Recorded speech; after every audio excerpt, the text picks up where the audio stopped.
What's going on, YouTube? Welcome back to Therapist Logan Reacts. Today we got a song for you from an artist we've already done. Haven't done them in a while. There's been I haven't really been on the lookout for any of their new songs, but apparently this is a newer song.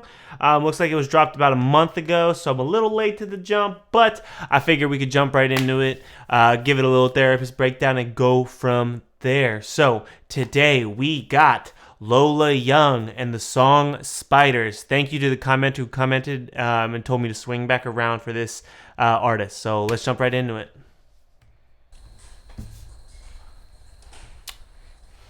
There we go. Hey.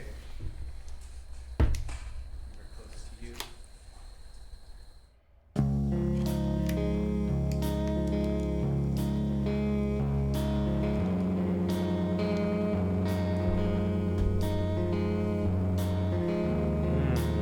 Okay.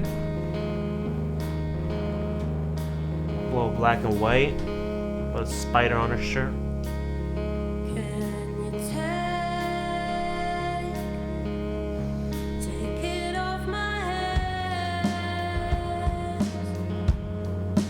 to make me feel like I had something planned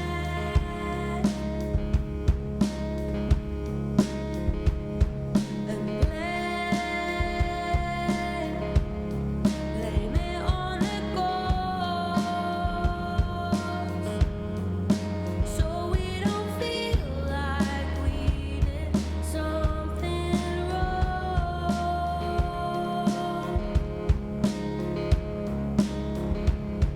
I'll drive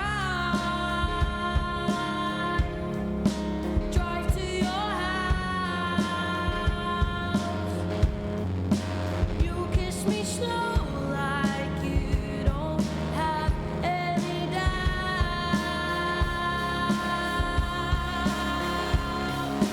Get in your car, don't cause a scene. Make me feel like I'm not in you bleed for once. 'Cause I'm not a woman if I don't have you.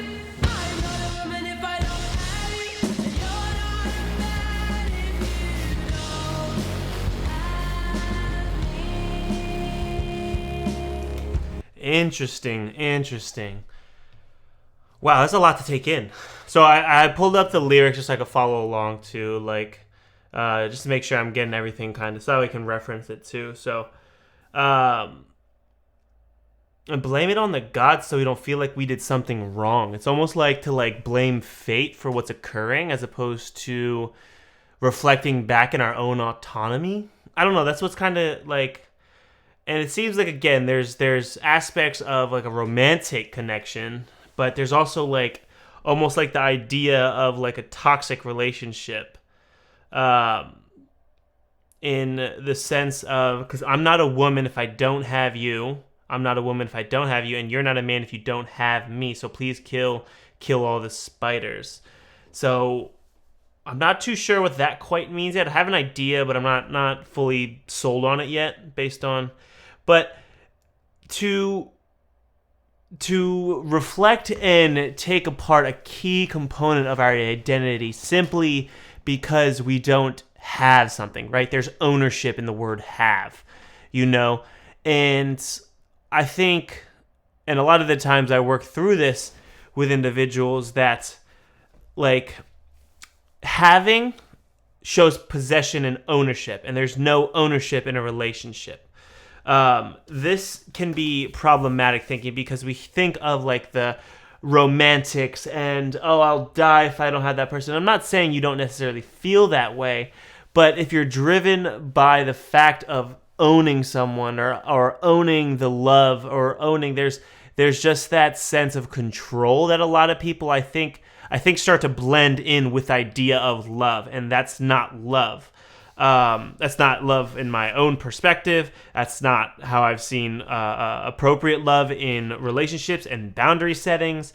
It's just really important to reflect on where that's coming from, because again, it just can easily grow toxic and problematic. And usually that way of thinking, I typically see like domestic, you usually read up on domestic aspects that, domestic violence that kind of aligns with that way of thinking. And I'm not saying that's for everybody. I'm not saying if that's the case, it may work for you, and that's all right. And if it works for you, it works for you. But if there's constant fight or it's creating consistent conflict, then it's definitely something to be aware of, And it's just like you're, again, taking part of your identity, part of who you are, taking it away based on kind of the connection or relationship you have with other people.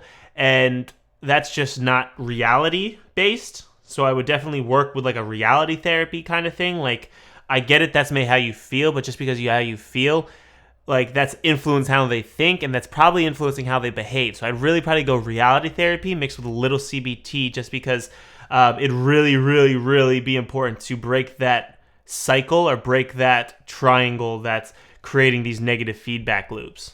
But let's continue on.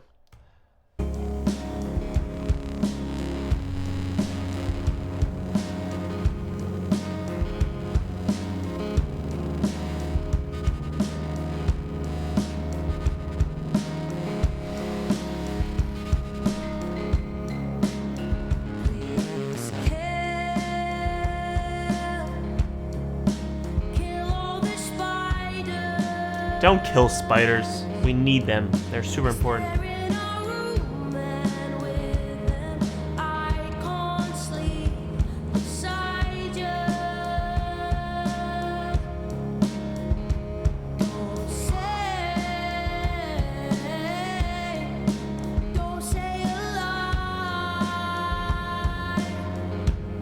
The song definitely makes me want to move my head.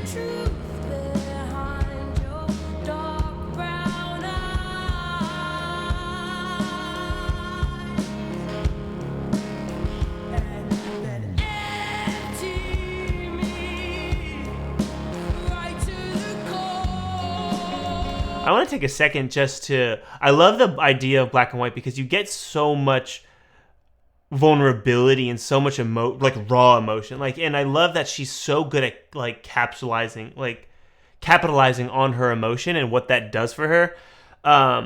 It's just beautiful. Like, you can just hear it, the raspiness in her voice. She's singing it down to her core, and I just think that's beautiful. And I love when art does that. It could just be super, super moving. So sorry, I didn't mean to interrupt, but yeah, let's continue on.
Okay.